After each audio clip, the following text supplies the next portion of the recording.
To create assessments using questions that were provided from publisher test banks, this is what you'll do. First, log into your Blackboard course and go to Course Tools. Inside of Course Tools, you'll want to scroll down to Tests, Surveys, and Pools. Once you're there, you'll see the option to go into Tests, Surveys, or Pools. We're going to take a short second just to show you the test pools here. If I click on Pools, you'll see that I have a whole set of question banks that have been imported. These are all pools that were created by the publisher that are associated directly with the textbook. So we want to use these pool questions to create a test. So I come back up to Tests, Surveys, and Pools, and then I go into Tests.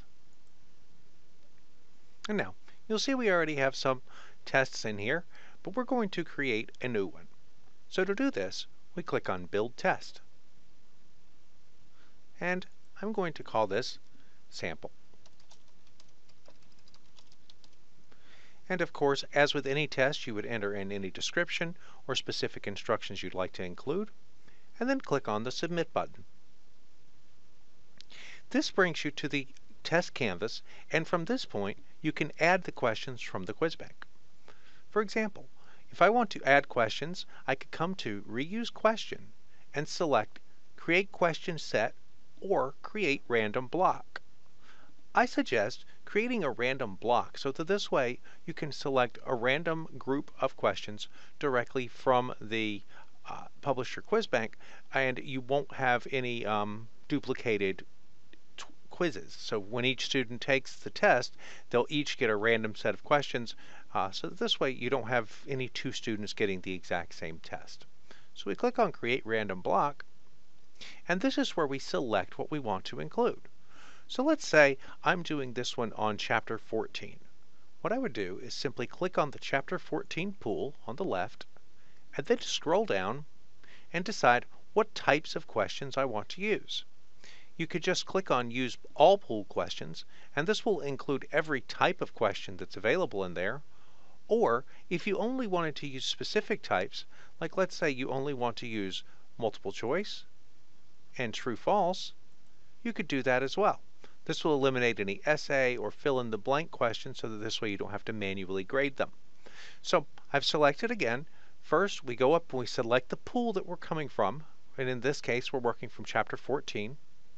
And then we select the question types. You can either select individual types, or again you can leave it at all pool questions. But if you leave it at all pool questions, what's going to happen is it's going to pull in essays, it's going to pull in fill in the blanks, it's going to pull in everything. So now I hit the Submit button. Now at this point, I get to choose how many questions I want to display. So there are a total of 24 possible questions, and I'm going to display 20 of them. So I change that to 20 and hit Submit. So now what's going to happen is my students will get a 20 question quiz, and the 20 questions will be drawn from this block of 24. Now you'll notice that this calculates to 200 points, which we don't want. So we come over here to where it says points per question, and we can adjust that to be 5. Hit the Submit button, and now our total points are set to 100. We can hit OK, and now you'll see that our sample test is here, and all we have to do is go into Lessons, select Assessments, Test, and then we can put in our sample right here. So I click on Sample, hit Submit, and this is going to be where I can create the actual link that the students would click on. So I would do the name, any description of it. Make sure you make it available once you're ready to launch it. Set your timer, set your due date, set all of that stuff, and then hit Submit, and that would make it available to the students. So if you have any questions or if you need further assistance, please feel free to reach out to us at MercerOnline@mccc.edu or give us a call, 570-3389. Thank you.